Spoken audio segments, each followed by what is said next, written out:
अब आत्मा का स्वभाव क्या है, इस पे गौर करना है। आत्मा का धर्म क्या है, इसके ऊपर गौर करना है। इस रहस्य को जानना है। आत्मा का धर्म क्या बोला? क्या? ज्ञाता दृष्टा। ये भी रटा रटाया शब्द है। ये भी रटा रटाया शब्द है। ज्ञाता दृष्टा ये दूर की बात है।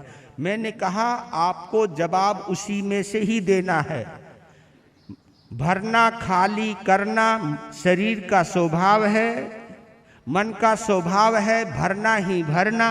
अब आत्मा का स्वभाव क्या है ये बताओ। आत्मा का स्वभाव है ना भरना ना खाली करना, क्योंकि ना भरने का स्वभाव है और ना ही खाली करने का स्वभाव है। आत्मा एक ऐसी है जो तटस्थ है। अब देखिए आसमान में बादल छा जाते हैं, सूर्य ढक जाता है, तो बादल के पीछे सूर्य वैसा का वैसा जैसे था।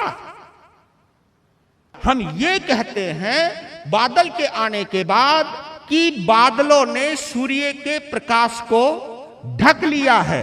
ये नहीं कहते कि बादलों ने सूर्य के अस्तित्व को खत्म कर दिया है। हम ये शब्द का इस्तेमाल नहीं करते। अब दर्पण है, हमारा आईना है, वो वैसा का वैसा है। आप आए तो आपकी शक्ल दिखा दी, अगर आप हट गए तो वैसा का।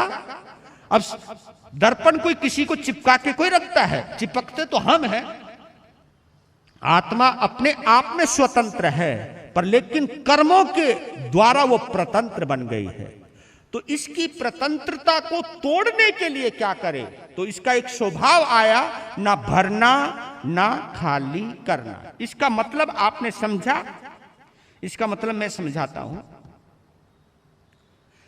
आनंदित रहने के लिए गौर करना मेरे इन शब्दों पर।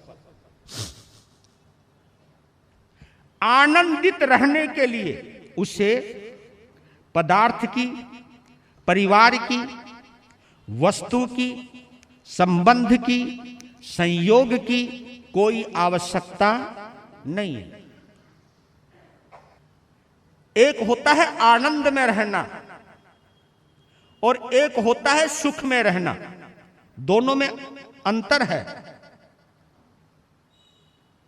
सुखी होने के लिए पुण्य की जरूरत पड़ती है। किसकी? सुखी रहने के लिए या सुख के साधनों के लिए, ऊंचे मकानों के लिए, मन चाहे प्रतिष्ठानों के लिए, मन चाहे स्थानों के लिए, मन चाहे पदों के लिए, मन चाहे वस्तुओं के लिए, मन चाहे परिवारों के लिए, मन चाहे भवन के लिए। हमें किसकी जरूरत पड़ती है? जहां मन है वहां पुण्य है। तो पदार्थ की प्राप्ति हमें पुण्य से होती है और परमात्मा की प्राप्ति हमें धर्म से होती है। पुण्य को भी बेड़ियों में कहा है, पाप को भी बेड़ी कहा है। पुण्य अगर बांधा है तो भोगना पड़ेगा, पाप अगर बांधा है भोगना पड़ेगा। दोनों भोगने पड़ते हैं। और आपको यह भी बतला देता हूं, पुण्य जो है वो भूतकाल से जुड़ा हुआ है। पुण्य और पाप भूतकाल से जुड़ा है।